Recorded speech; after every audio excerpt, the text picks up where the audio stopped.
So the next thing we're going to talk about is the idea of what we call a higher order derivative.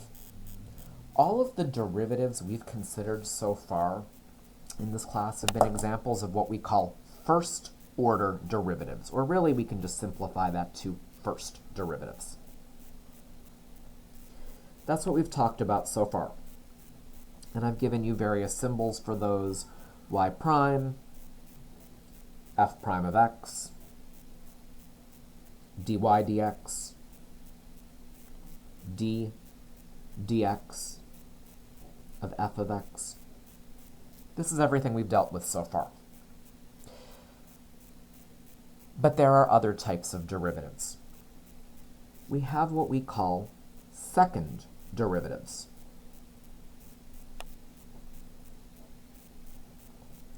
And a second derivative is just a derivative of the first derivative. This is the derivative of the first derivative.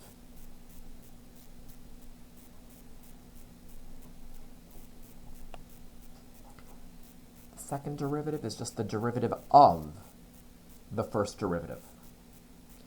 Now, the first derivative gives us a rate of change. The second derivative would be the rate of change of the rate of change.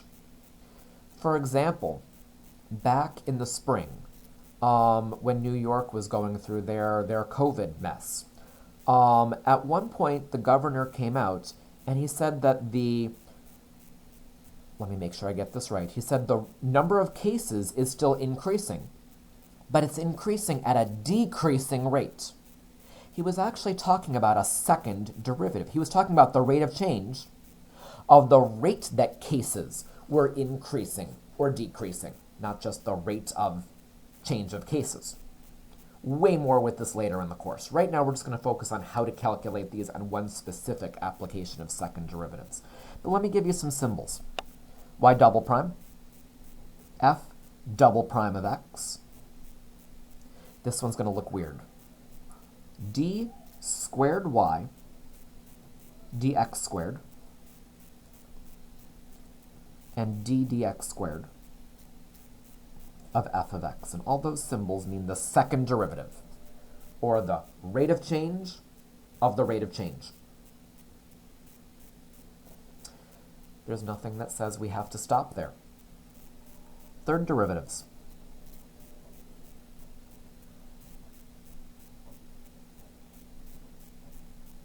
Our symbols: y, you can guess this, triple prime. F, triple prime of x. D cubed y, dx cubed, and d dx cubed of f of x. I do want to do one more only because the notation changes a little bit. For fourth derivatives, y with a little 4 in parentheses. After writing 3 tick marks, it's really tough to look at something and know right away, is that 4 tick marks, 6 tick marks, whatever. So beyond 3, we just kind of write it in parentheses with the number. I can also say f, little parentheses there, and the superscript x. The other ones are the same, d4y dx to the fourth, d dx to the fourth of f of x. Let's calculate some higher order derivatives.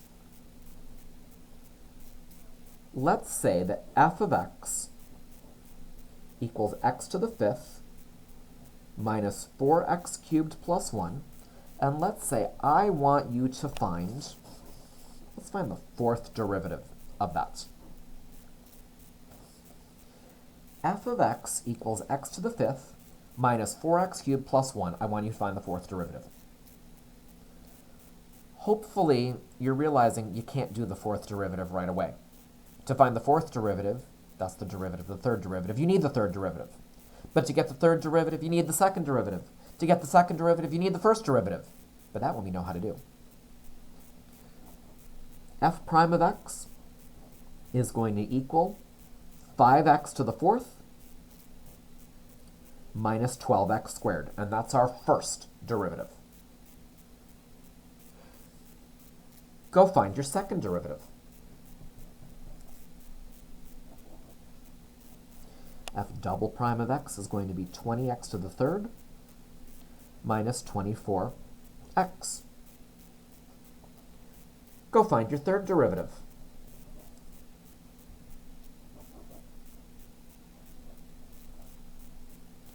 Times 3, 60x squared minus 24. Go find that fourth derivative.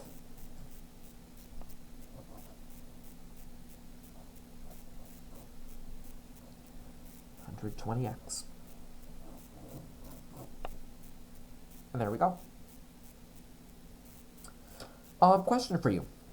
If f of x is any sort of polynomial, if you go far enough with the higher order derivatives, eventually the derivative is just going to end up equaling what?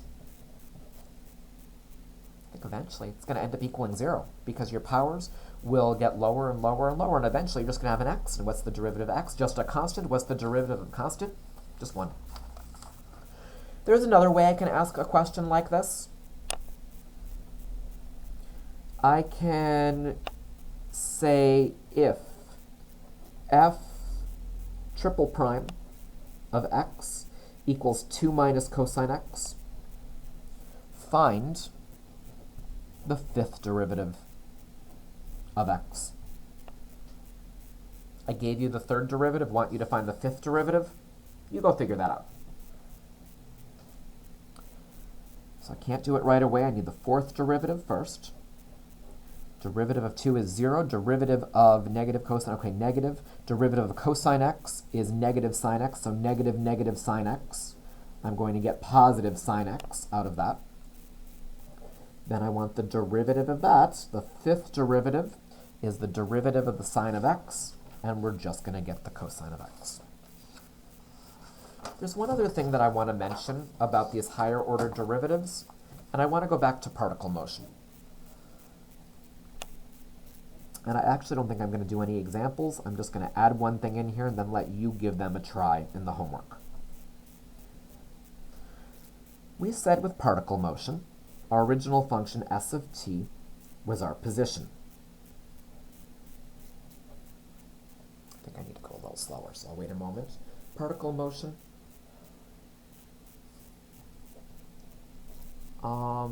Yeah, you know what? I spelled that wrong. Sorry about that. Particle motion. I think. Now I have no clue anymore. We'll go with that. S of t is the position. And we said that the derivative of our position, s prime of t, is our velocity. The rate of change of the position, the instantaneous rate of change of the position, gives us our velocity. If I found the second derivative, though, of position, that would be like asking you for the first derivative of velocity, which would be like asking what's the instantaneous rate of change of velocity. And those of you taking physics hopefully know that the rate of change of velocity is your acceleration, a of t. How do we find the acceleration? It's just the derivative of velocity. You're going to try maybe 2 particle motion problems in the homework that I think you can figure out just from this information. I might ask you, what's the acceleration when the velocity is 3? You'd set the velocity equal to 3, figure out your time, then plug that time into your acceleration. I think that's all I want to say about this.